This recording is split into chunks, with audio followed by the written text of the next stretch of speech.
Hey there, I'm Sage and I'm developing a Mech-Action roguelike called Rig Riot. In this video, I'll be discussing the game's progression and gameplay loop, the parts of the game that give you a reason to keep coming back. Let's get into it.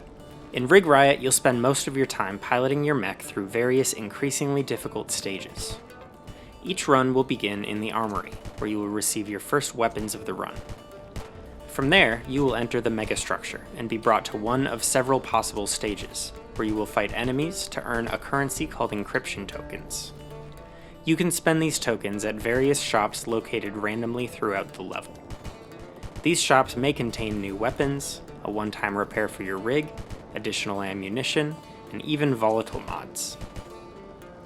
Volatile mods are power-ups that allow you to construct a build over the course of your run by exploiting powerful effects and synergies. Maybe you found a powerful energy weapon. It could be even more powerful if you find a volatile mod that allows it to cause burning on enemies, thereby activating another volatile mod that creates a large burning AoE when burning enemies are destroyed. There will be plenty of synergies to combine into powerful builds. Everyone loves a god run. One thing to note, I'm trying to be very careful when designing volatile mods so that their effects don't make changes that will cause the player's mech stats to not matter. I think it's really important to honor the decisions players have made in their garage. Once you've powered up enough, you'll search for the transporter, the interactable that allows you to move on to the next stage. To make it a bit easier to find, I have particle effects that show up around the transporter, as well as a beacon that shows up after a few minutes in case you're having trouble finding it.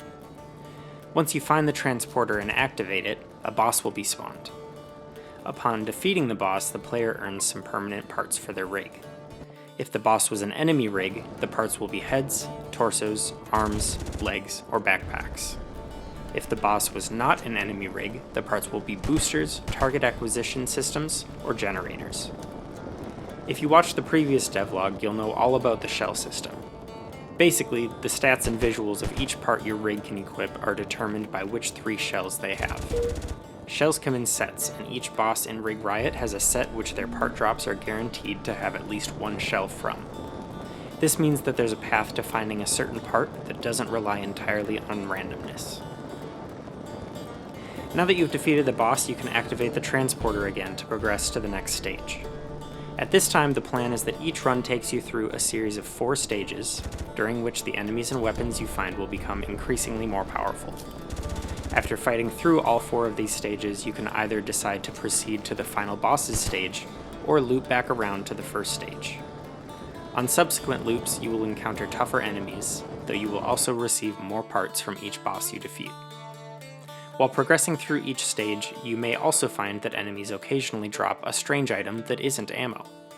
This is scrap, the currency which you can spend on the game's meta progression.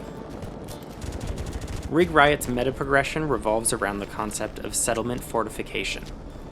I realize that name sounds a bit strange, it's a lore thing that I'm not going to get too far into now, but basically after each run, the player is able to spend the scrap they earned on 3 categories of upgrades. Armory enhancements add more starter boxes to the armory, improve those boxes, and add more possibilities to what those boxes can contain. The second category, supply chain manipulation, allows you to manipulate which weapons and volatile mods can show up in boxes outside of the armory. Does your build love sniper rifles and hate shotguns? With the right upgrades, you can push luck further into your favor. Lastly are special services. Are you low on scrap? Do you have a bunch of parts you don't need? If you purchase the scrapyard, one of the special services upgrades, you can trade unneeded parts in for scrap, solving 2 problems at once. Not all settlement upgrades will be available from the beginning. Some require certain achievements, and others require other upgrades to be purchased. There's plenty to discover over the course of the game. You may be thinking, is that it? Fight some bosses, buy some upgrades, and I'm done? Well, on top of achievement hunting to get all the unlocks and upgrades, upon defeating the final boss, you'll also unlock an additional mode with increasingly difficult modifiers, similar to Eclipse and Risk of Rain. While on runs in this mode, you'll have a chance to find parts with powerful exclusive mods. In normal difficulty, you'll generally be limited to part mods that change your passive stats, but in this endgame mode, you can find parts with active effects that can help you keep up with the increasingly difficult trials ahead. If you're liking what you see with Rig Riot, it would be great if you would wishlist the game on Steam, subscribe to this YouTube channel, and tell anybody that you know who you think would be interested about it. Additionally, if you're super excited, you can join the game's Discord, where you can be more directly part of the development process. Now, I've been quiet about it to keep myself from getting overwhelmed, but there's actually a secret Discord playtest going on that I started by accident. People seem really excited about the game so far. Downloads are limited though, due to files being hosted on Google Drive and there being a download limit there. However, I am planning to switch over to a closed Steam playtest in the next couple weeks, which should alleviate any download issues. If you've made it this far, you're the coolest, and I can't wait to see what you think of the game. See you next time.